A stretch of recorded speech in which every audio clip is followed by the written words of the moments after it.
All right, I think we're recording. Okay. So, hello everybody. Welcome to the second season, the first episode of the second season of the Calcutta Lawyers podcast. I am, as always, I'm hosting. I'm Shagnik Mukherjee. We also now have a team of six members, and you will be seeing some of the faces in the coming episodes. So today, for the first episode, we have as a guest Mr. Kanishka Bose. Kurshko Da, as I call him, he works. I believe he's still working for Explosion, and he's been at his work for years now, years together. The common thing between the two of us is that we are both graduates of the Calcutta University, uh, and I'll of course let the man speak for himself. But just to give you an idea as to why I think that his experiences in life might actually garner what you guys are trying to do, or the people who are still in college are trying to do, is because I believe that he's one of those people, the very few people who has been able to do it and be there and get there without having without having a lot of fancy degrees or doing an MBA per se, or things like that. So welcome, Konshwara. Thank you. Thank you so much. All right. So before we begin, I'd also like to say that I have had a brief stint where I had worked under Konishkoda. He was my team lead at Lexplosion when I was interning with Lexplosion, and I believe he's the best captain that I've ever worked. Like I use the word captain associating with him because he's also into football, and I also follow football a lot. So not a team leader per se, but a captain and one of the best at his job. So uh, so Onishwada, after having graduated from Calgary University and then climbing up the ladder and doing whatever you have, whatever achievements that you have already achieved, did you ever think that you will be so lucky to be on my show? Well, no, not at all. I think this is the luckiest day, and absolutely didn't have a clue. So, in fact, I was telling you that this is probably my first experience to do, similar kind of a podcast. Yeah. So, absolutely thrilled. Thank you so much for, You're welcome. You're having. welcome. You're welcome. It's, So, it's very good. also the I think the right segue going into this conversation would be that. So, what is your story? Who is Kanishka Bose? Well, I am a probably, like most people would say, an average Joe. So it's nothing is special. So I probably did my schooling. It was regular. I did, I think, I mean, with like any other person, I studied from Frank Anthony, and then I went on to study from Calcutta University, Surendranath College. Uh, I was working, or yeah, I started working early. So I started working when I was probably in the first year of my college. So kind of, worked, and, I was doing my law degree at the very same time. So as you said, no fancy degree. It's absolutely plain and simple, like most, at least, hundreds of students every year would do.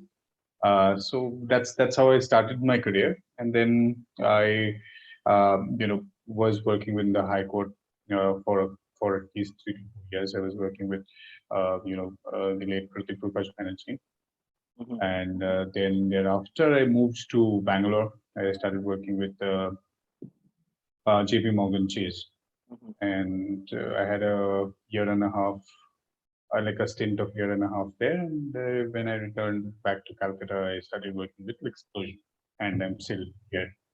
So this So nothing extraordinary, nothing that I would say it's out of the world. It's a simple, graph. It's just that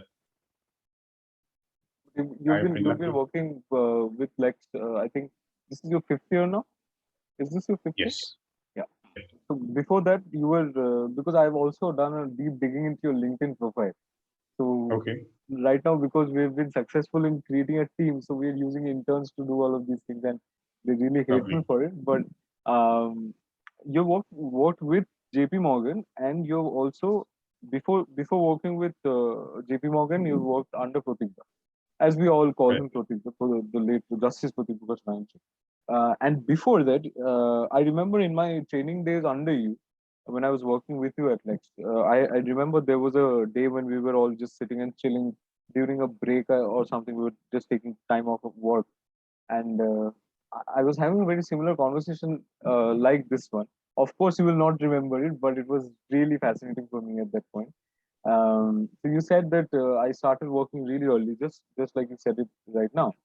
And as far as I remember, in the first year of your work, or or when you were in the first year of your college, you did not work in the legal industry, did you? No, no, no. So started, I think, in around 2006, if I may 2006 remember. World Cup Yeah, year. so first year of my college. Yeah, yeah. So that was the first year of my college. But yeah, so I was working for a BPO, right? Okay. And then, of course, 4 or 5 years, I continued working, in several BPOs, including HSBC. I worked there for 4 years actually. Uh, so yeah, so not closely related to the legal sector at all. But it is But that time, I was not even a graduate, so why would anybody take me? no, but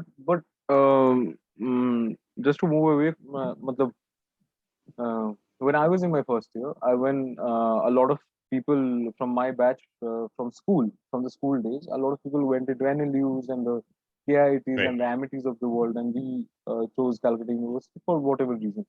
Um, but if you look at the NLU system of education, they will have a compulsory 10 internships over a period of 5 years. So they actually correct, have to do an internship every semester. And because Calcutta University is, as you know, it's God, so it doesn't help us in any way. So what we used to do is we used to look at them, that are they doing, what is their curriculum. And I personally also chose that path, that in the first year, because everybody started doing internships, so I should also hmm, start doing internships. And from the first semester itself, I did internships, but that was always in the legal industry. The farthest that I moved away from the legal industry was probably the work at Lex Person, where there's compliance work and it's also half IT, half legal. Except for that, it has always been under councils or firms, and a lot of people actually do that. right, Um, but since graduating and since starting working in, I've also worked in another corporate. Started working under a senior as a counsel. So I a lot of people have said that, and I truly realized that probably within the 5 years of my college life, the things that I've learned during the internships have actually not helped me. Most of the learning has happened through the practical applications of things. So you started working for Pratikda when you graduated, or before that, after I graduated.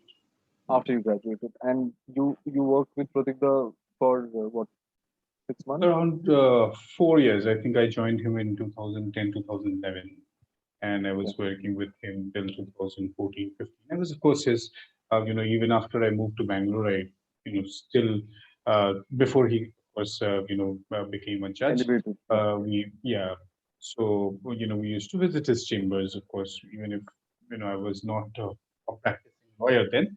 But, of course, a senior is always a senior. So, mm, and mm, we shared a very special bond. So, and mm. share a lot of interest, and so we used to go there. But But yeah, essentially 4 years, 4 years, and then JP Morgan happened, and then right? this because not a lot of Calcutta University students actually have JP Morgan in their CVs. So a little bit on that.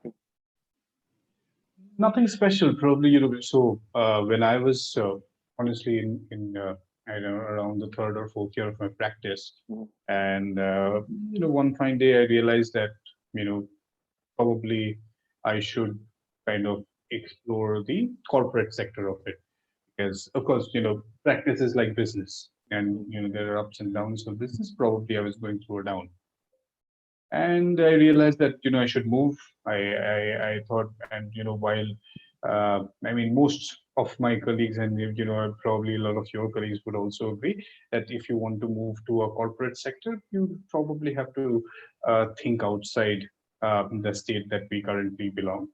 So, I took that step. Without getting a job, I moved to Bangalore. And then when I moved to Bangalore, it was like, I was there in the city, and, and they were recruiting, and it fell in place. So just fell in place. It happened over an interview, No, and we but joined. you must have got some uh, got a tip or information per se that people in Bangalore are recruiting because it's such a jump without. It's in the corporate sector, and I've recently lived in Bombay for about a couple of years Mhm, as a part of the explosion as well. mhm. But what I've realized is that these cities, you do have opportunities a little more, especially in the corporate sector. You do have a little more opportunities than what you find in Calcutta. Calcutta, So yeah, it's difficult to kind of get a corporate job in Calcutta. So it's not that every day you look up your Naukri or your right, Monster or LinkedIn and right, you find opportunities there that you can apply to. But more or less you will find, because of course probably a lot of the new companies, the overshore companies, they have all set up offices in Bangalore, Bombay's, mm, Delhi's, right? So that's where there are more opportunities. And honestly, when I went to Bangalore, there was nothing. I mean, I didn't have a job. I didn't have a job for, and they had a hiring process. I think uh, after I think I was selected, they had a hiring process, and they had a background verification. So which is of course part of any MNC job that you do. So which took another month or so. So and after just about once I got selected, I came back to Calcutta because it took around a couple of months. So I didn't wait in Bangalore. I came back to Calcutta again, and then went back when I had a joining date. mm, mm. But That's how so it happened. so that experience at JP Morgan, mm, Yeah, I mean, how, you worked there for, again, just to repeat the question, you yeah. worked there for what, like 6 months, a year, 2 years, A year, yes, a about a little year. more than a year. Yeah. Mm.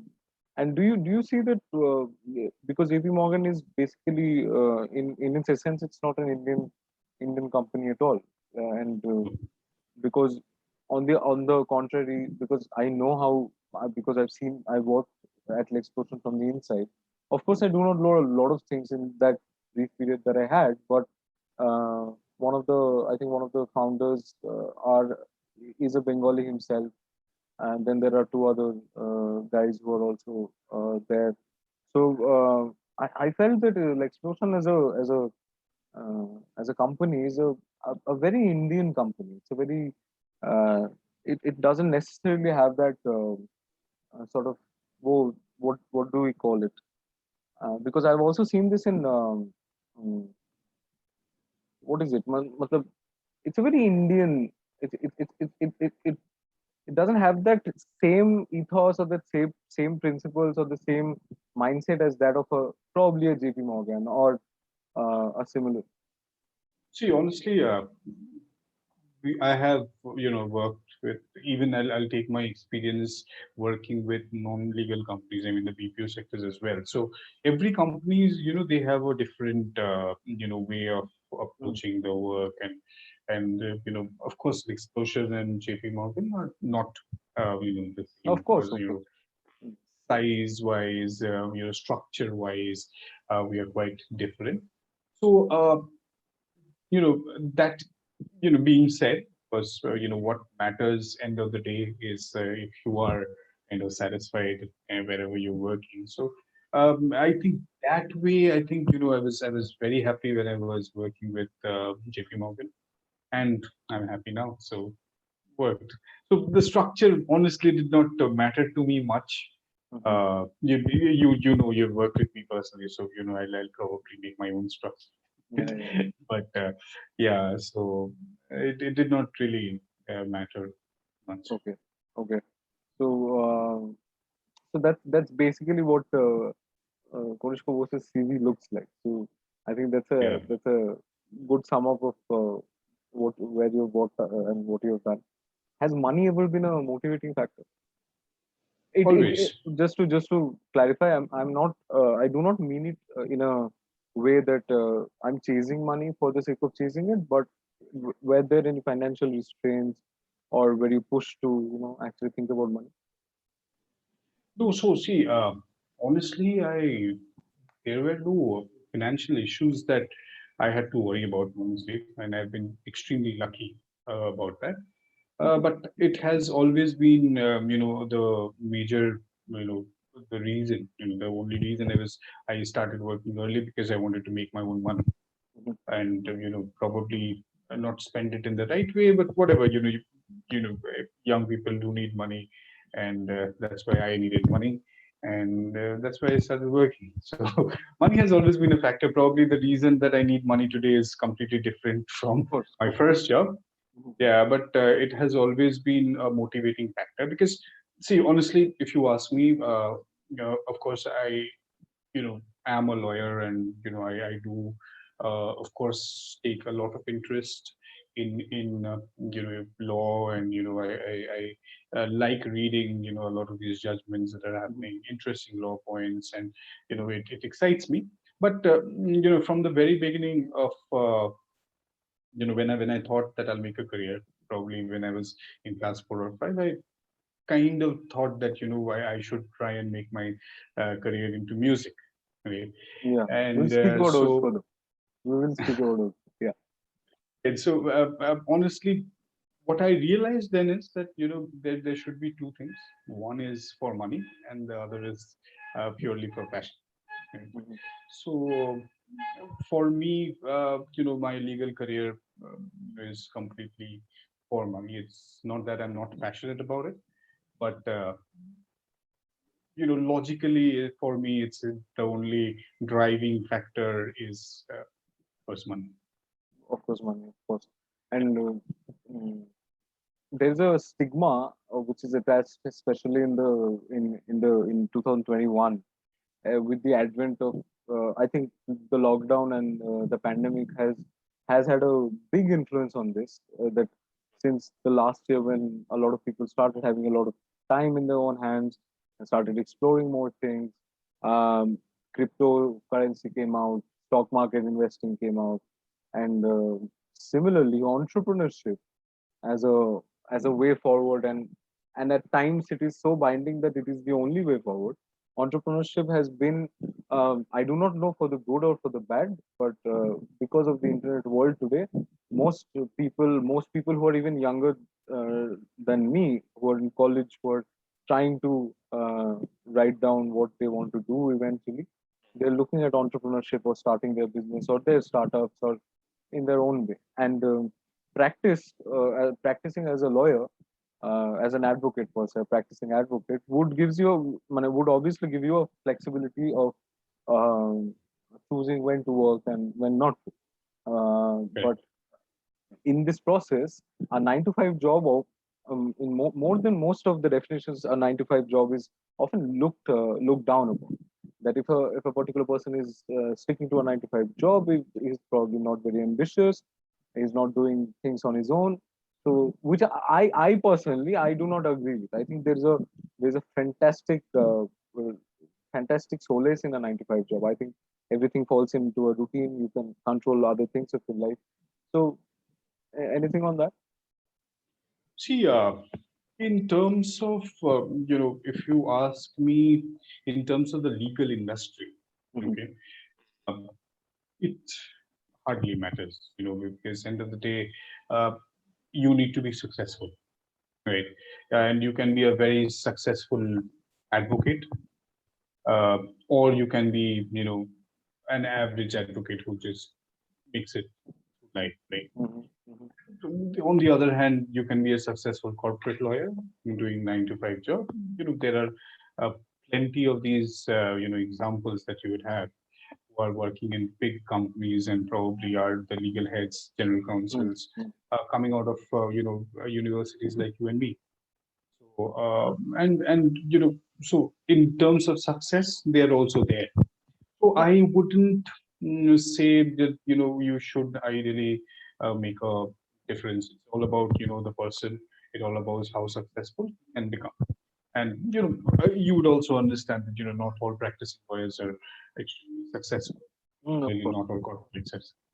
So success is again something that you can kind of look at what that person has achieved and Mhm. understand so I do not kind totally believe that it is better or you should look down on a corporate job to a practice lawyer. But yeah, to if you ask me, I have done both.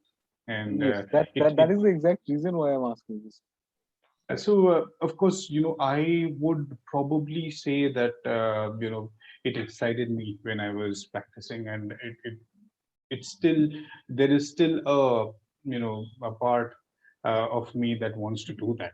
But honestly, like most practicing lawyers in their initial few years, they struggled and I struggled, Yeah. and probably I did not waited much Mhm. more. So you can say that I was not successful there, and I Yeah, moved to corporate. And right now I'm making my own career graph, and and let's you're see. pretty successful in what you're doing. So Uh, Can't say so, but let's hope for the best. Yeah. yeah, okay, okay. So I think that's a good answer. But overall, if you ask me, not only the legal sector, because in the legal sector, we do have, and if we consider practicing lawyers and entrepreneurs, we do have a lot of entrepreneurs. But overall, I think, I'm not sure about, the culture right now, but when we were growing up, the typical Bengali mindset was, graduate, get a job, Ah, and not doctor graduate, level, do first something time. of your own, right? Yeah, yeah. So yeah, so that probably should change in Bengal. I think more people should start, and I think it is happening. And But do you see a stark difference in because as an example would be that when we were interning under you, you had a team under yourself, and there were different team leads who were leading another sub team under them. So the crux of that particular population was a Bengali population, and we were working in the Calcutta office. But mhm, in between, I was also posted in Bombay. I went to Bombay. I worked there for we did contact over, yeah. So at that point of time, I see, because I was not working with any Bengal in our office. It was a very diverse group of people. There were Belgium people from Belgium, Germany, and of course Mumbai also were also there. So do you see a stark difference in the the kind of essence or the smell of the people that you work with in these different parts? you see, one thing, probably in there is ideally, you and I, when we go to Bombay, we'll probably be able to work in the same manner. So Mhm. I don't see that, in terms of human resource, there is a lot of difference. I don't Okay. see a difference probably in terms of quality. I think, we have extremely great quality. It's just currently the opportunities which are probably the difference. And maybe, like as you said, now people are thinking of being an entrepreneur, and probably this pandemic has given a rise to that. Mhm. And if we see that, probably that will open up a lot more opportunities for a lot of people in the coming years. And I know a couple of my colleagues are now entrepreneurs, and that they have made that shift during the pandemic, as you mentioned, and they're pretty decently placed right now, and they're doing well. So which will definitely open up more opportunities. And probably what you're saying, in terms of the type of people, see if there are opportunities, other people from other states, the cross cultural mixture will happen in every workplace, right? So that probably is not there right now. We are trying to Right, harp right. on any job that is available, so it will probably change over time. Achha, is the work that Explosion is doing right now, is it legal tech? Can we categorize it to be legal tech? Yeah. So just what does Explosion do? So we are in the business of mitigating legal risk. right? Okay. And we mainly work with corporates across the country. And as a service provider, what we tend to do is we provide them a solution which allows them to go in and mitigate their legal risk. And legal risk, as you understand, it can be part of, it can come out of compliances, regulatory compliances that they have to comply with, or it can be contracts that Mhm. they get into, or it can be the disputes or litigations that they have, right? So we try and go ahead and have a solution for each of this. What Lexplosion does is, we are essentially a team of lawyers, but we Okay. do have an internal tech Tech team team as as well. well. Yeah, yeah. Uh, so we kind of marry law and technology, come up with a solution to help a corporate, mitigate legal risk for their organization. Right. So that's what we do. So we do have what you say, what you can call products, right? Which are cloud based, tech based, and these products essentially serve the legal sector, Mhm. so legal tech. So, do you think tech as a, for example, fintech has been touted? Mhm. It is being touted to be right now in the Indian market. Fintech is going to be the next boom in over the next 10 years or 20 years. Do you think tech, as in general, tech, once married with finance or law or the essential services, do you think tech is the way forward? How do you look at the It market? is. It is absolutely. See, and there's one particular book I was reading, and it said that that is the start of the destruction. So, tech will take over, and then it will again go back to the primitive times when there is no tech. But for now, at least what I can see is that that's the way forward. So, yeah, if there are entrepreneurs or people who are probably looking forward or thinking, what to do, Mhm. and open up something of their own. I think because if you select tech, and the reason why people select tech is because it is somehow making the work easy, Mhm. right? And of course, anybody would choose, Of course. and we are connected in the pandemic through a technology, Mhm. and doing a session together. Do you think So yeah. like a lot of people are saying like because the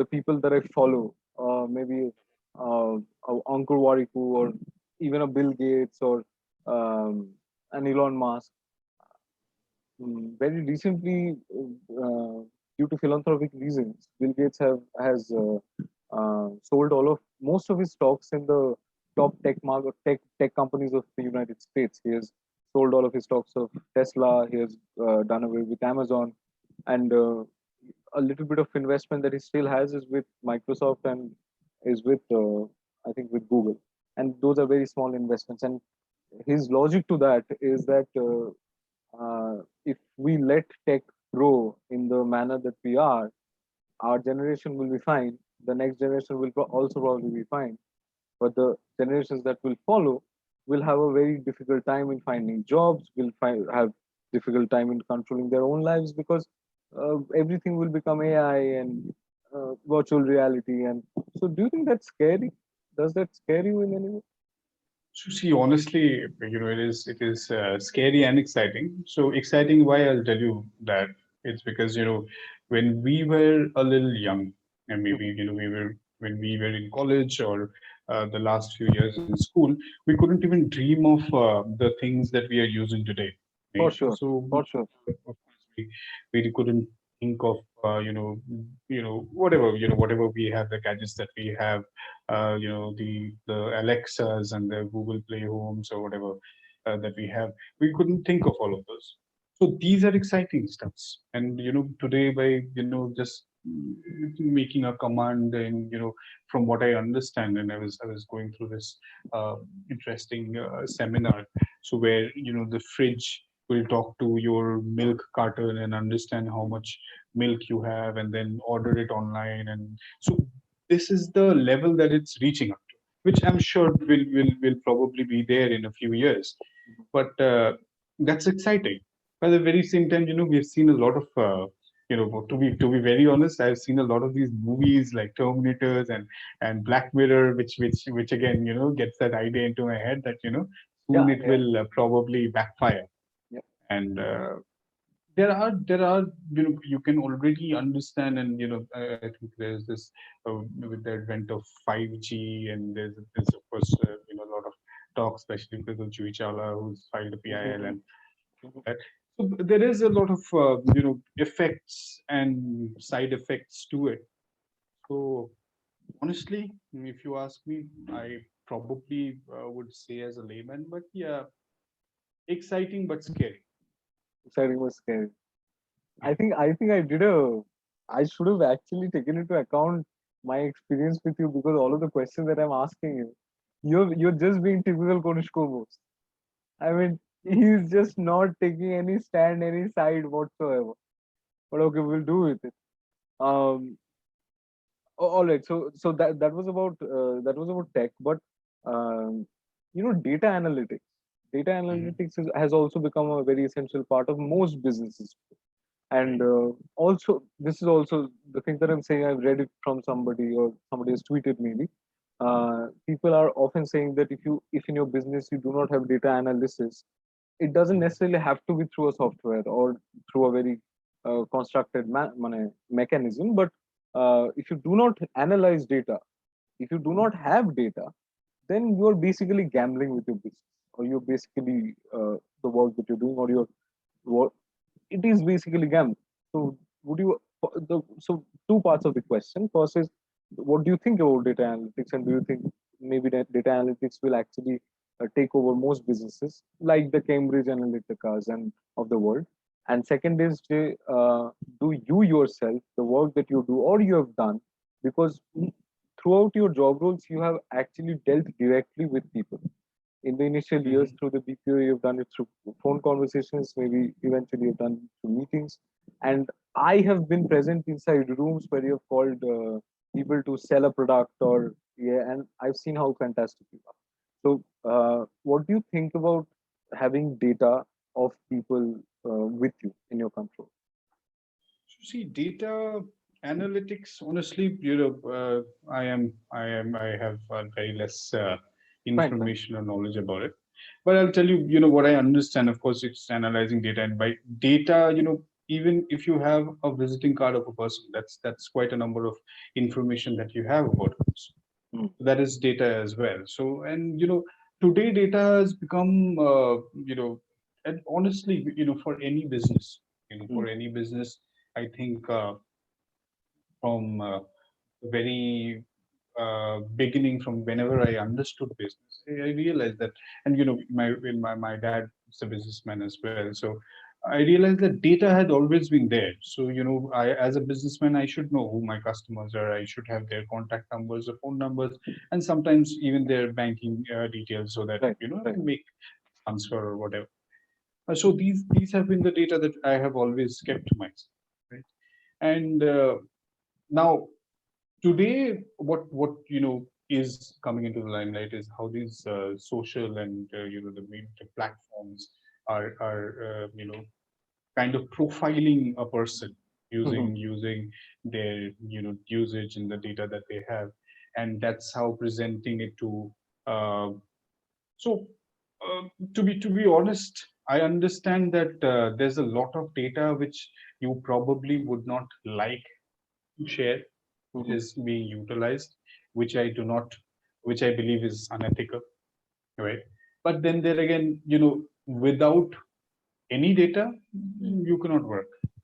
So, the basic information is also data. You get the name, the phone number. mm, And mm. if I have to go ahead and get in touch with a customer, or if I have to, speak to a client, I definitely need information about that person. So, depending on that, and honestly, in our sector of work, I think the data analysis and uh, Doesn't kind really of play a role, does it? yeah. Yeah. So it's more the other way around. So uh, we do not, it's more like we have to improve our data or our CV for clients to come in. So that's it. And again, I think, as a lawyer, you would agree that, if you have been distributing or providing your cards to 100 people, you wouldn't mind, because Um, out of 100, maybe there will be five opportunities yeah. coming your way. So that's how it is. Honestly, I do not have much, expertise in But this. but but because you mentioned the profiling part of the social media, China is actually setting up cameras on their streets, cameras which can actually rate your clothes and how you are crossing streets and whether you're violating laws, and then thereby through a social security number as that of the Aadhaar, they are rating you. Just like I don't know if you've seen the Black Mirror episode. There was a very similar episode. Yeah, yeah. It's scary. Understand, I understand the profiling bit. I understand that it can be misutilized, like largely, and some of these are absolute invasion of privacy, Mm-hmm. and which is absolutely unethical. And to be honest, I just hope that there are regulations which can stop. I mean, I don't think that has come into India that much, but I'll not be scared, surprised if something like that happens. If not by the government, by corporates, Mm-hmm. who would go ahead and get into our privacy to kind of profile and pitch the product. That in fact that happens. You speak about something and you would see that ad popping up Something in popping one up. of your Yeah, yeah. social media, or uh, and these Alexas and the Google assistants are recording you all the time. So these are kind of scary, but then again, these are necessary evils. We like them as well. Mm-hmm. We're using it. We know that these will record everything, but we are still using it. True, true, true. Okay, so, mm, also one of the so yesterday I was actually thinking that what are the things that I can actually pull out of you and bring it to the people that watch this, and I think mm, two things have always stuck with me since the days that I've worked with you till today, and one of those things was that I think at the end of the second month of the internship, when there was a period when we had a lot of work, um, suddenly there was a rush of number of cases which we were collating data of, and so we were having a conversation on how one of the team leads is not really functioning properly or is not handling us well, and Okay. you're not supposed to know these things. It was because we never brought it to. And Okay. then there was you, with whom everybody was so comfortable. Everybody wanted to work with Kanishka. Everybody. So, uh, so at that point of time, I think I do not remember it in verbatim, but you had said that you can either be a leader or you can be a manager, if I'm not wrong. You had Okay. said you can either be a leader or you can be a manager, and I try to be a leader. That's what you had said. So right now you are in a managerial position, if I'm not wrong, and some of the people that I was working with at that point has eventually went out of Little Explosion and has joined other companies. They also are in managerial positions. I have worked under managerial positions. I've been given teams to manage uh, as a manager, and I have never been able to replicate what you have done with us because that I cherish that experience. I tell everybody that this was the only biggest learning from the captaincy perspective or that leadership perspective. And on that, the side I think the side of the same coin as a personality, I've often seen that you're a very passive person. You would probably want to pacify everything in the world around you. You're not bothered about a lot of things. You're very laid back in a very true and a good sense. So where does that come from? How do you hold on to it? And your thoughts about leadership in general? So see, probably what I told you that point in time is also something that I learned in my stint in JP Morgan. I think there's one of my colleague who uh, was also an MBA, I think from London. So he kind of explained that theory to me. that it's two different concepts. Management, of course, is the overall aspect, but you can be a manager, you can be a leader. And see, leaders, I mean, ideally, and I'm not sure if I have been able to go ahead and do that, but I mean, thank you for, having such kind words for me. But yeah, I mean, it is different because you, like a captain, as you said, right, of a team, you will have to go ahead and pitch in.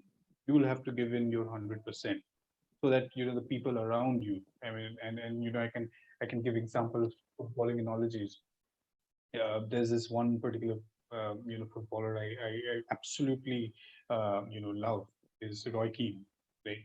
So probably, and if you ask me, he's not the Zidane or the Cristiano Ronaldo or Lionel Messi or the Dennis Bergkamp, but he was a proper leader. He was the proper captain. So he used to, on a bad day, do that extra, go that extra mile and uplift his team. Mhm. And the team, some used to be afraid of him, some used to, of course, gel well with him, but everybody knew that, okay, if I have to do well, I can just follow him. Mm. So that's what you need to go ahead and think about, that if you're a leader, you're responsible for everybody who's working under you. Okay, not of course, you will have to go ahead and give orders and ensure that people are completing it, but it's more like that you will make yourself uh, a person that others would follow and be able to complete their jobs. So But that's the overall. because you mentioned about Roy Keane, Mhm. because I have followed Roy Keane very very particularly, and uh, I don't think your personality matches with Roy Keane in any way. I think you're more. I think you're more of a Steven Gerrard, or who doesn't leading by example. When I was sitting in that office, and so there were friends around me, and we were sick and tired of the work that we're doing. It was so boring. It, and work is work. You just have to do it. And every time we were discussing, so we had a group of our own in WhatsApp. We were communicating. Let's go out for a break. We have had enough for the time being. So every time we would think about doing it, your position in that room, I don't know whether that was strategized or yeah, but you were just sitting just near to the door. You were at that door, and every time we wanted to go out, we would look at Konishko. I would think, okay, the leader or the captain himself, he's not complaining. He's constantly working. So in most of the scenarios, I see that you would not tell people anything, as opposed to another person who would always, bring you and tell you, listen, Saki, you're not doing this well. You're not working well. You should do this way or that way or whatever. Instead, you would just lead by example. So, uh, is there a difference in that two approaches? I know which one do you prefer, but do you think there is a more effective? One is more effective than the other. So see, it again. I think it depends, on how your personality is. As you mentioned, I'm passive, Mhm. right? I will never be able to go ahead and shout my lungs out, or you know, kind of motivate you by great speeches or Mhm. something, every day. Mhm. So for me, I think and I realize that it's although I'm passive, I am able to communicate, Yeah, yeah, pretty well. communicate well with Pretty well. my colleagues and friends. So and that's how I believe, probably just being there, and doing the right things, probably I'll be able to go ahead and probably motivate some other people, to do the same. And I was extremely lucky. Of course, you guys can say that you guys wanted breaks and all of that, but you guys were pretty serious as well. I mean, I think we had a great time together, and I personally believe that you guys, of course, you guys were in college, and there was serious work that we were doing, but and there were one or two days probably which were not the best days, but overall you guys did a quite a good job. You guys had the maturity to pull it off. Realize that okay, it's not 6 or 7. It's not the college fest that is important. We've taken up a job. We'll go ahead and do it. So I think you guys did that, which was good, and it was nice working with you guys. So again, a leader will only be a leader with the people who you work with. I think I was lucky that I had you guys working with. Yeah, yeah. I noted that college based thing. Yeah, shouldn't have gone. Shouldn't have. No, I Yeah. just happened to remember. But probably honestly, Kunshka, the money, if today, if this same opportunity, if I was still working in a year, I would have never gone. Because today, when I've already taken charge of some work in an office where I've been in that role and I know the importance of it, at that point of time, I probably didn't have that maturity or that But did understanding. you go? I I don't remember. No, I did, but I went out very late on the in the yeah. I remember, because I think we had that conversation, and most of you had acted very maturely. Mhm. And you guys did, and that's why I wanted to pull that piece up because, usually when we were in college, and if there was a college fest, although I hardly attended any of the college fests that Because you were working. were there because I was working, of course, Yeah, yeah. But and I was working nights, so that was the major reason. So I was working for a BPO, but I would have been more excited because at that time, you guys were doing internship. It was not end of the world for you. yeah. But I think I was very lucky to be working with the likes of you know your Mm. group, and I think all of you were extremely matured and you did a phenomenal job. Sort of, and these were examples where you have probably could have enjoyed a little more by bunking a couple of days or doing something else, but you did the work that was assigned. And if I have been able to motivate you, and I think Yeah, for sure, that's a for thing. sure. Thank you Um, so much. uh, because you brought up Roy Keane, and because we have already spoken, because we have already gone into football, I was reading Alex Ferguson's Leading, which is a book he wrote with another writer, and something that he has constantly harped upon is that uh, it is not necessarily that the class of '92 or the team that followed with us otherwise not quintessentially very talented players like Phil Jones and the Chris Evans and the those kind of people. Sir Darren Alex, Fletcher. Dan Fletcher as well. But I don't particularly look at Darren Fletcher in the same bracket as that of Phil Jones. But yeah, But so I think he mentioned Darren Fletcher because yeah, he did. He uh, did. Yeah, yeah, yeah. So the crux of it is that he not necessarily did he have a very extremely talented team. Of course, he signed players like Cantona and then Van Persie changed 2 seasons, I think, because of which I think Van Persie actually won them on the Premier League at one point of time. Rooney started playing in the deep. Van Persie was working up front. So, don't you think that? Of course, Roy Keane was there. He always he was the. I think he's probably the best captain which United had. But the real leader behind the scenes was always Sir Alex. I, true. I mean, see, a manager, especially in the footballing sense, has to create. So he's basically the person who's creating the culture hmm, hmm, within that particular set of players who are essentially his employees hmm, or employees of the club. So the manager essentially brings in the culture, brings in that factor which will hmm, probably help his team to succeed. hmm, When some of them are tactical, some of them are purely human skills, right? And so you would understand that these were the players who wanted to play for the manager, right? Of course, Roy Keane had a problem, he but fought with it. later on, yeah. But these were all players who wanted to play for the managers.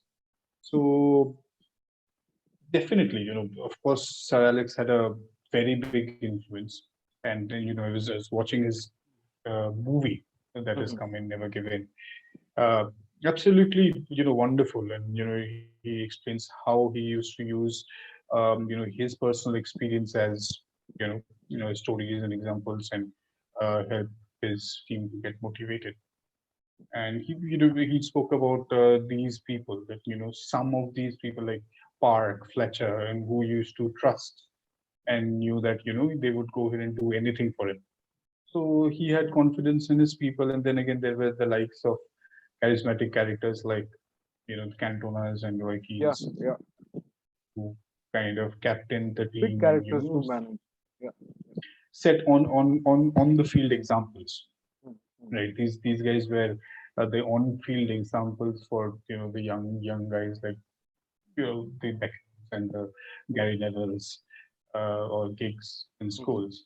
And that was the mixture. And the United team, Sir Alex under Sir Alex was, and right from the beginning, and I've been able to follow quite a number of years under Sir Alex, because we started, I think, 99, 2000. I started watching football, especially Manchester United at that point in time. So it was very I mean it was a different thing altogether to the United that we have today. And yeah, of No, course, Sir but Alex was. but I ask you this because my intention to this question is how Mhm. does this the principle or the way that Ferguson actually did it. I think we can actually draw a lot of examples from it and apply it to our own work while we're managing teams, Absolutely, leading teams. absolutely. I remember Ferguson took a class at Stanford or Mhm. Oxford, I'm not too sure. And the first question that came out was the number of people who actually believed, and just like you said, those players were working for the manager. So was it out of fear or was it out of respect? So the answer to that question, Ferguson had said that it was both. It was not Correct. necessarily respect at all points of time, and Cantona or a Roy Keane would never fear me, would never ever be afraid of me, but they would always respect. At the same time, a very young Gary Neville would probably fear me a little. But my job at the end of the day was to get the best out of the team. So, do, while you have been leading teams, while you have been in similar roles, have you ever, or has it just naturally come very easily to you, just the way you speak? Or See, fear you can go ahead and bring in people. Respect you cannot, honestly, as probably in the later half of his career, and since we're talking about Sir Alex, in the later half of his career, probably people respected him because of his success, right? And because already he had become successful, and even in our day-to-day lives. So by default, we respect some people by because of their seniority or because of their success, and we know that okay, even probably the first interaction, you've already heard a lot about him and you start immediately admiring and respecting that person. That doesn't happen with with any leader, because you'll have to start somewhere. mm, On that day you cannot ideally get the respect of people, but that will only come after some days, or mm, through mm, your work. mm, And fear, of course, you mentioned fear, of course you can, right? So from the first day, if you're you know, if you know which strings to pull, you can particularly make somebody scared of. So I think respect is extremely important here, to an extent, right? And the other part is something in between, right? So which will actually keep it running. I mean, till the time people find the respect in you, mm, mm. they will at least not completely fear you, but at least think that okay, I should follow a path in Following, between, right? Mhm. uh, so that you can go ahead and get your work done, get make these people do their best and successful. Because what Sir Alex did was not only create a team or that won trophies, but made extremely great footballers, right? So all of these people today are legends, and they are legends not because even Steven Gerrard was a legend, but right, he did not win a lot of trophies. But if you see the United team and under Sir Alex, what he created was legends as well as successful footballers, right? People who had a lot of trophies in the cabinet and personal glories as well, Cristiano Ronaldo, and Eric Cantona, Roy Keane, etc. So that was important. So it's just not the team, but each and every individual who are part of the team be successful, and together again as a team there is success. So that's what I think is the goal that any leader, any manager, and what Sir Alex did was Right. I'm also just a little conscious of time, so I just have to ask you about two other things. Do you sure. find work-life balance? Do you find any struggle in finding work-life balance? Uh, See, work-life balance is extremely No, subjective. You I have I'm to make using time. this today's this cool term work-life balance thing, but you get what I'm saying. Yeah, so see, it's subjective. You have to make time. Essentially, there are days that you can complain about the entire structure and all because there are days that there is pressure. And there are days that there is a lot less pressure and less work. So it works that way, and it I think it is very subjective because maybe the entire week you could log off the time, and you had spent a lot of time elsewhere, and you had planned for a particular day, and that day something comes up, and that's when you realize, no, I don't have any work life balance, I can't even do whatever what I have planned. But that's just luck, I think. So it's unfortunate, but then again, yeah, I cannot complain. I think I should not. Do you run a I routine? think Do you have a routine or a schedule that you follow? I don't. Not much. I do. I mean, I think that is something that I definitely should do, but I still haven't been able to, get into a schedule Actually, these I'm also days. not too sure about this, but did you get married last year? Last to last year, I think. 2019, did you get married? Yep. You got married, no? Yeah. Yep. So how is that journey been like?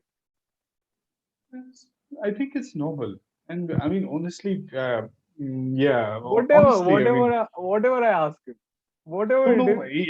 and that day was a couple of days back.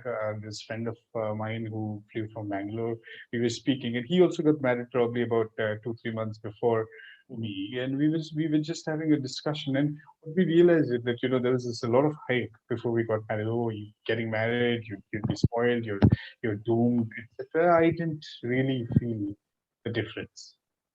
I and probably you can categorize me as passive and all of that, and probably that has a major part to play because of, Absolutely. and when I do like my time, like my time, me time, whatever we call it, and I still am able to go ahead and manage that out of my everyday affairs. So I think I'm fine. I can't complain about that either. So it's not nothing different for me. All right. So also, I think this is also a segue to in asking because I asked you about work-life balance. Mm, Um, is- Last time I was working with you, we had conversations on music, the kind of music people were listening to.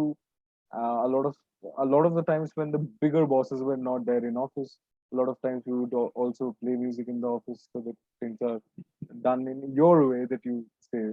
So, so Oiko, I think, is a very important part of your life.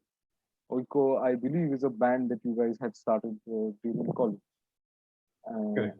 yeah, At and college, after college, actually. Yeah. after college, all right. And so yeah, so what is Oiko? Is Oiko still working? I know that Oiko has released a lot of new content in the over the last 2 3 years. So yeah, So see, in terms of the music industry, it's not the way when we started it. When we were probably in college or around that time, there was a lot of culture in the Bengali band music, and Mm-hmm. people were listening to these bands who were there in the market, following them. I think that overall culture has moved a little, Mm-hmm. and not sure why, but people do not listen to a lot of these new Bengali bands, etc. But we are still there. We are still there. Probably because of the last 2 years, we are not that active, but we are still recording stuff, and we have plans of coming up with our second album, which we are working on, and hopefully, once the pandemic uh, sees end, or when we are comfortable enough to have at least a crowd gathering, we'll go ahead and do a small a gig and Yeah. release the new album. So But I think was it last year that or this year that you guys released the Fix You? You did a Fix You cover, no? The Coldplay Fix yes. You cover. Yeah, yeah. So how did because that was some fantastic music, and it was I do not know about the like data on that. You will know better, but I think a lot of people actually shared it as well. People were sharing it, sending it to people on their messenger and WhatsApp. So at least for that evening, I thought it blew up. So how did that happen? What was the So response? it did. It did. We I think were 4 or 5 days, and I do not know the numbers now. It was more than 2-3 lakh views. Mm-hmm. It got that, so which was fine, which was actually very motivating. It Yeah. was. I mean, the we this was recorded uh, for a completely different reason. I think we planned of, and we mainly do music, mixing the Indian classical bit Mm-hmm. to contemporary rock, right? So that's the fusion that we kind of try to make. So, and Fix You was, a perfect example, and we wanted to go ahead and do things with the popular songs, and we actually had planned when, if you remember, Coldplay probably came down to India in around Yeah. 2018. Yeah. Yeah. Yeah. So we had planned, did that point in time that we'll go ahead and try and do, because uh, Coldplay of the last few years had become extremely popular, Yeah. right? At least in India, and it's unlike most other English bands. Mm-hmm. Coldplay was very popular, so we thought of doing a Coldplay song, and that's where we decided to Fix You. It did not really. We sat over it for a long period of time. Then there was a pandemic and all of that, but yeah, we kind of managed to release the video finally. Yeah. But probably for the I do not know. I probably for the right reason. Maybe this was the right time to do it because people were at their homes, but it just blew up. And I really don't. That's why I'm asking about work-life balance. How much time do you get for yourself? Because why are you guys not doing this more? I understand that it is probably an impractical proposition to take it up full time, but you guys should do it more. No, no, we will. See, I mean, of course, not work-life balance, but um, you know, there were certain things like, I was there in Bangalore for quite some time, then Mhm. Bombay for quite some time, not being able to go ahead and give enough time, and then there's pandemic, right? So we're not being able to record as Together. fluently, or Yeah, yeah. as possible. We can't probably meet that often and go Mhm. ahead and jam and understand, or create ideas. That's not happening that often. So and of course, there are ways, but those ways are a little slower than usual. But yeah, we are looking forward to come up, with a completely new album with new sound, new, probably, and in Hindi probably this time. And let's hope for the best.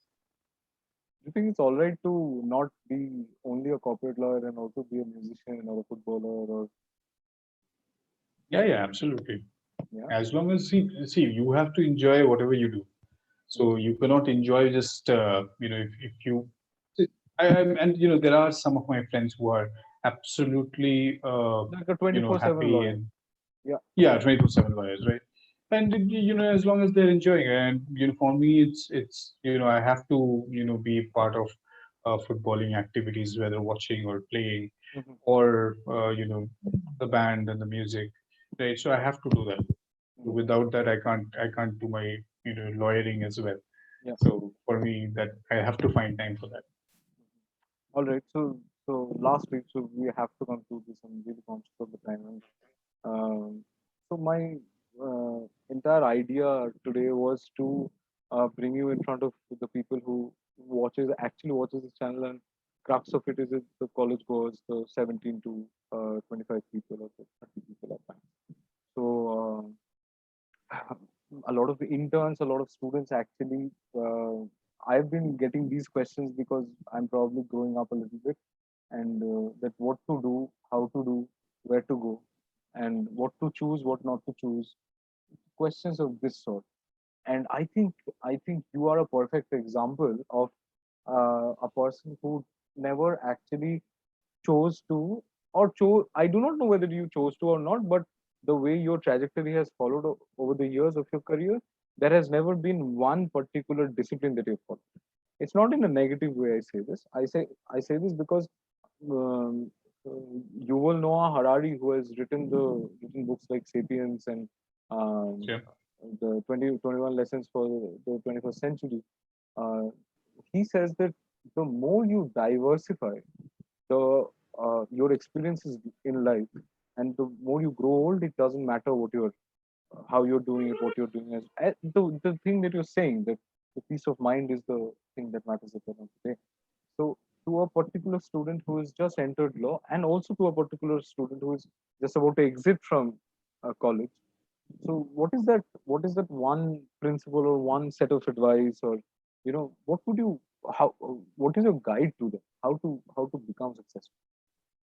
So see, in our field, and as I was mentioning, there's you cannot uh, you should be open to all different sectors. Even if you're practicing law, there are criminal, civil, consumer cases, and you'll have to be open about it. Mhm. You'll have to go ahead and understand which excites you the most, Mhm. right? And you will only understand that as long after you try it, right? So you cannot choose the consumer code just because the book is probably has less number of pages than probably the civil procedure code. But if it does not excite you, you will always struggle. Mhm. Now, that's what I think trial and error is in our profession. That's the good part. If you start practicing law, if you start going ahead and even join a firm, or or probably join a company as a corporate lawyer, you will still gain experience, and every experience will count. If something excites you, follow that particular path, and you will definitely understand, and you can change. Today, if uh, I have already spent considerable amount of time as a corporate lawyer, but I don't think that it will be a bad decision if I change, or absolutely pivot to a completely different aspect of law together, as long as I'm willing to go ahead and put in the effort and make that work, and that I'll be able to if that excites me. Mhm. I don't So know it yeah, yet, but I will know it if I put yeah, in. yeah. You will only know if you then there are a lot of these theories that are there. So you can I mean you can read about it, but I also believe that it's completely true. So you'll only understand if you step into that shoes, right? And the other aspect is, I think you'll have to keep on improving yourself. Okay. So, like, in our, industry, your knowledge has to, you have to go ahead and keep building on that. Not that I'm the perfect example, but, you'll have to keep on, like our the crux of the law. If there is not a book that did amend- amended in the last, probably 5, 10 years or years. There are Mhm. judgments. There are Sure, sure, a lot of things, right? And you have to, keep on building to whatever you have learned. You cannot just, close your books after college sure. and say that, okay, I'll with whatever I know, I'll go ahead and continue. It's not possible. So, and you have to go ahead and read, and you have to go ahead and improve yourself. Probably add things like, if you want to get into the corporate sector, probably add things like a company secretary degree, or chartered accountant. You can go ahead and try those, see if that excites you, of course. Or if you're practicing, you'll have to go ahead and start subscribing to these, the manuals and the Test series. journals. Yeah, yeah. Yeah, yeah, and you'll have to go ahead and start improving yourself, and you'll find that, okay, this excites me the most, and you can Mhm. probably continue from there. Yeah, but I'm you're not averse to the idea that if a particular person who has started in law doesn't have to just stay in law, he can shift out. No, no, He can not at all.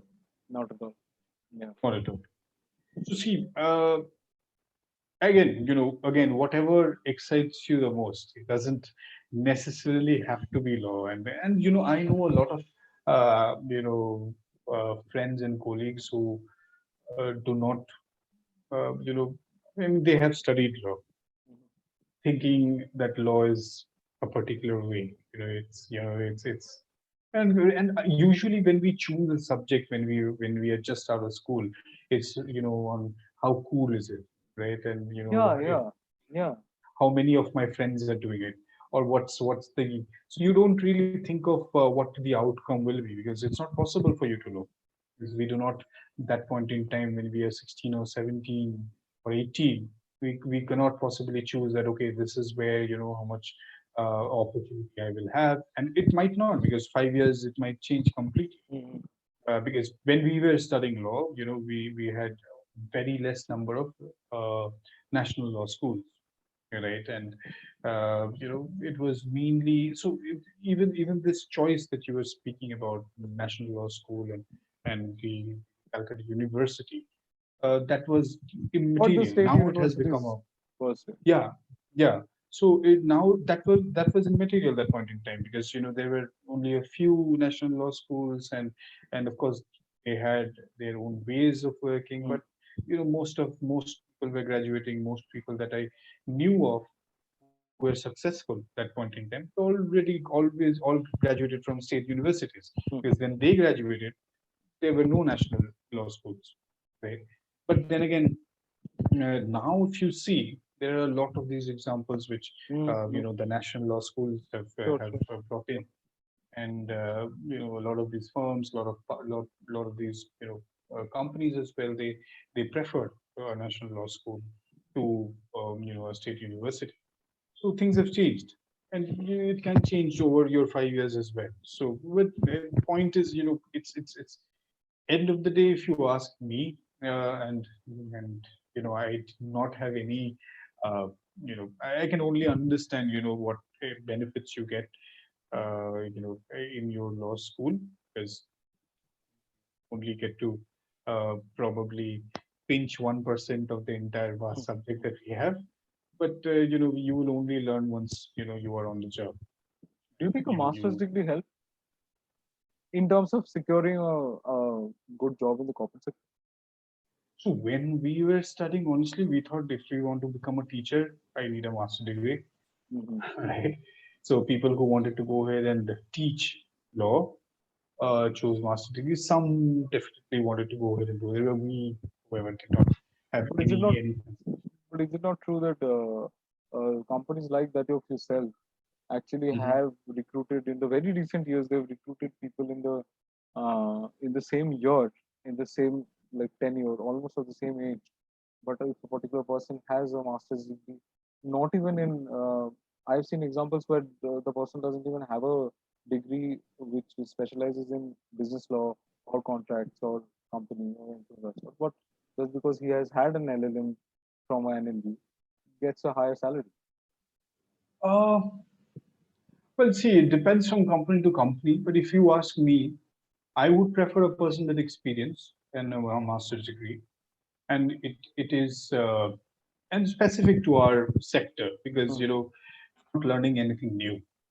So there's if you talk about the Companies Act, Mm, so what you learn, as long as you know the Companies Act in and out, whether you are a graduate with a bachelor's degree or a master's degree, I don't think there'll be a difference.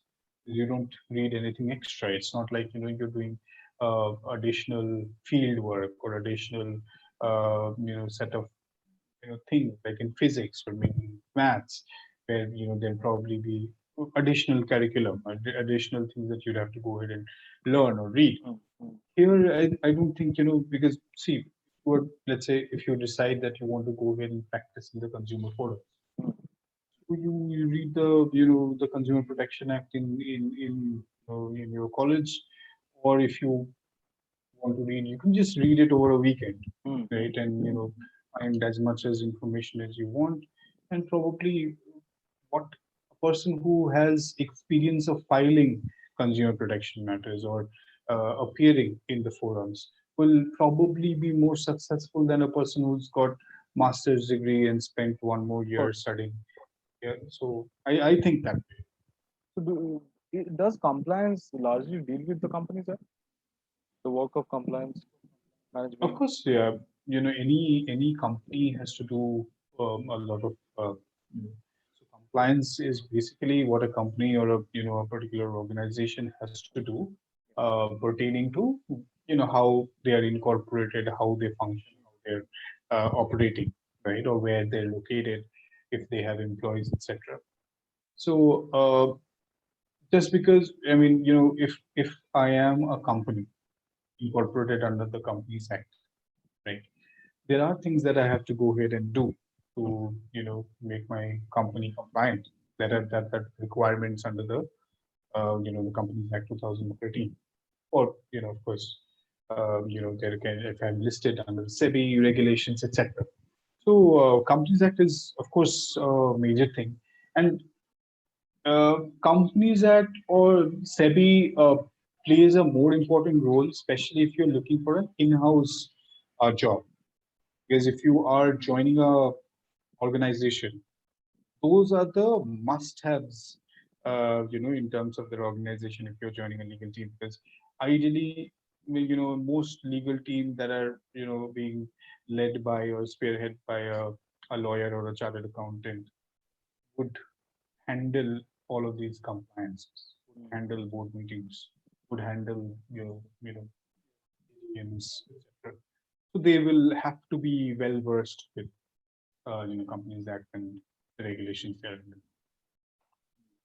All right. So is Lexplosion hiring? Ah, you have to ask Explosion. I would not know, but you know who to reach, so No, you can reach out no, and but I find out. can't plug it that in the channel though. But for a person in college, maybe a person not in the NLUs, maybe in the universities, the state universities. Um, how what is your advice to them to in order? I brought up Sheila Toda just before Mhm. the program started. Sheila Dajgupta, who also graduated from Jogesh Law College, which is in Calcutta University accredited college. He is right now working for Ernst and Young for a considerable amount of time. And if you look at his CV, it just doesn't end because he sent me his CV at one point of time and said, "Ragni, make your CV look like this so that you get ahead in life." And it's just a fantastic CV. So uh, how does one approach to a corporate sector job where there are no formal placements already in place in universities Mhm. such as us? How does a person actually approach to an internship or a job role? So, see, I mean, essentially, number one is, if you realize that, if you want to go ahead and work in the corporate sector, Mm-hmm. uh, you probably first decision I think a person should make is whether if that person is comfortable moving out of the state that they're living in. I mean, out of Calcutta or not, right? So if you are moving out of Calcutta, I think that's the first decision, and I think to be honest, there are plenty more opportunities elsewhere than in Calcutta, especially if you're looking for a corporate job. So if that doesn't work, like if you do not want to move out of Calcutta, then you have to go ahead and first think of what are the things that I need to do in order to make myself suitable for a corporate job. Because out of Calcutta, you'll probably have many more options. You'll have jobs for a person who likes contracts, jobs for a person want to get into in-house jobbing, in-house activities like being an in-house lawyer, etc. Mm-hmm. And then the likes of UI, PwC, Sure, sure. service providers of the world are also there. Explosion, of course, or like this is other companies, right?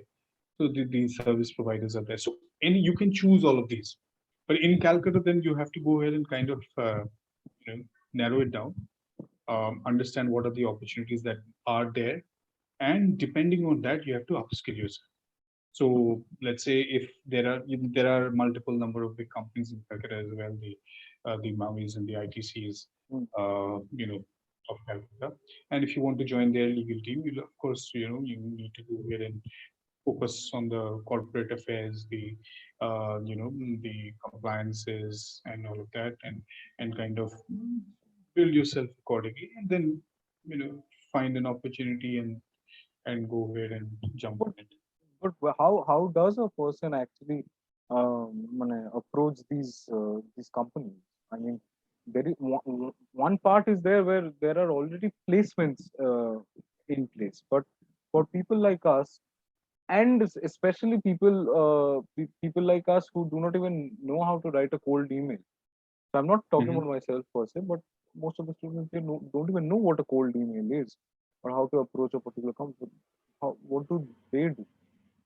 Just walk in. So I think to enhance these skills, and you're spot on, because I know that for a fact probably some of these skills, and especially for the national law universities, these are skills that they kind of go ahead and inculcate in universities itself, whereas we do not have that exposure. Sort of that finishing Uh, school thing. That um, yeah, yeah, how to create your CV and things like that. So but these are things that you can go ahead and learn online as well. So there are, I think, more than hundreds of such videos that you will find, learnings that you will find in LinkedIn, and even on YouTube, hmm, and you can go ahead and what I did while creating my CV very recently. I wanted to go ahead and improve my CV. I went through a couple of videos, and I was subscribed to LinkedIn. I don't know what to call it, Plus or something. you're gonna have to And say there, it again. I lost you for a moment. So you subscribe to the LinkedIn, the paid account. I'm right, not right, sure what they the call premium it, right? account. Yeah, yeah. Right. So you have a section of learnings there, and these. I mean, you would not learn a lot from there, but these are the things that you can go ahead and quickly watch a video and probably upskill yourself Hmm. with, Word, Microsoft Word, or all of that. Right, right. Knowledge about those, which will probably help you with these kind of things. All right. And That in is terms of finding jobs, I think it is pretty much the forums, the LinkedIn's, the Naukris. You have to keep watching and I trying to. ask you this question about finding jobs only from the perspective that I've seen that often corporations and companies actually work in a pyramid, where in terms of hiring, they would first and foremost look for people who come out of references. I think references actually, even when I have hired for a company, I've always seen that if a friend, or for example, if you would tell me that, okay, Shagni, there is this particular person, I think that's the best possible, way to hire. And then comes the agencies and the, HR agencies and the recruiting people. And after a company or a corporation has exhausted all these measures, only then that corporation actually goes on to advertise on your Naukris and your the Indeeds of the world. So that because the pyramid shape is such that the traction level or the attrition level at the top of the pyramid is so less.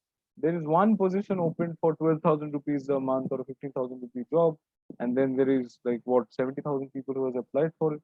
So that's one way. Of course, we can open up a monster.com, but what is the walk around of it? What is the See, I think references. Of course, it's a very it's a medium that works, right? hmm, Of course, and I there's no disagreeing from that. It definitely works, and I think that is where of course you know that works successfully in the system at least. Whether it's right, whether it's wrong, I mean, honestly, there can be an argument on that, and then probably, I would not be the best person arguing that because I've never hired any, right, or never referred. Probably, I have probably referred, but I'm not sure.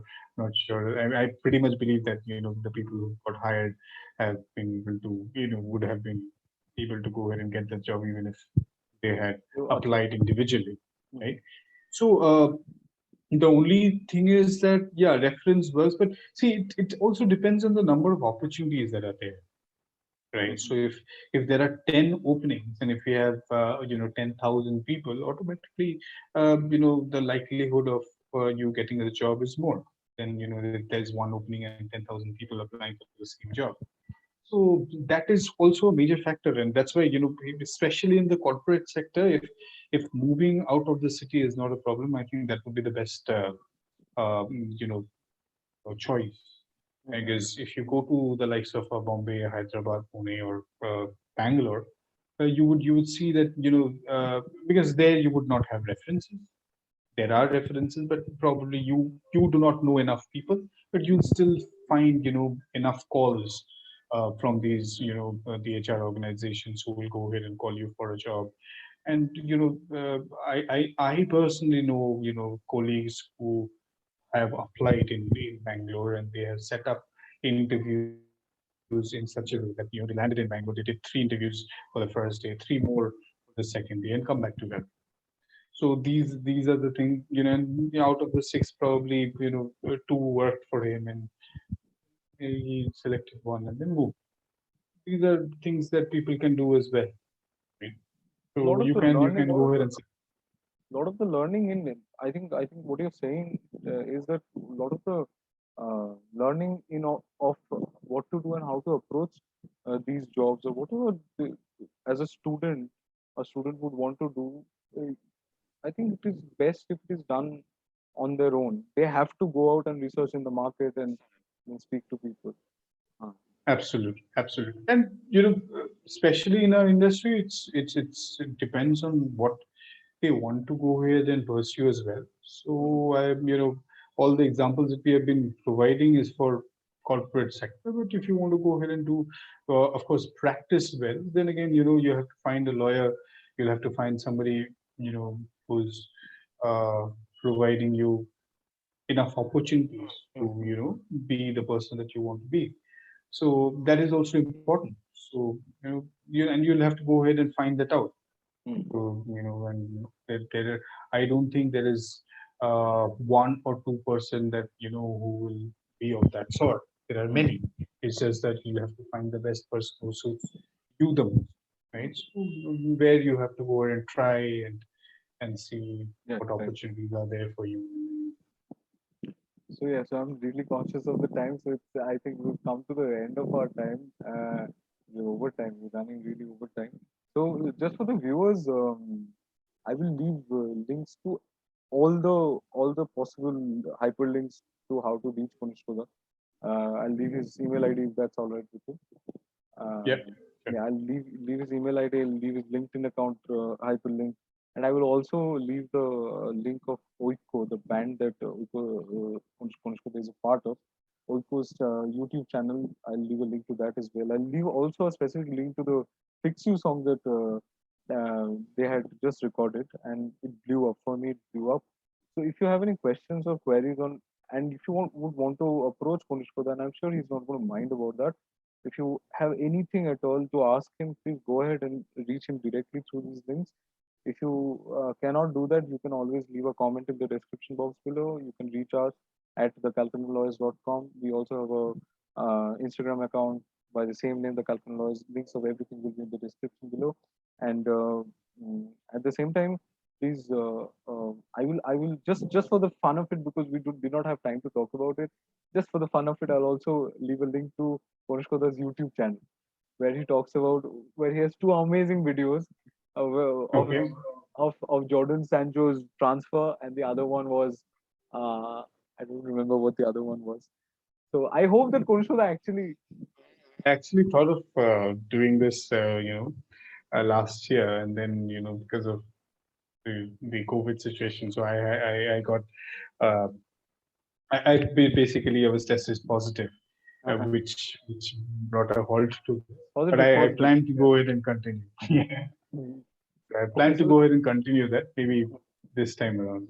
yeah, why not? Why not? Because I found it really nice. And you, for one, I don't know whether this is beginner's luck or I do not know what.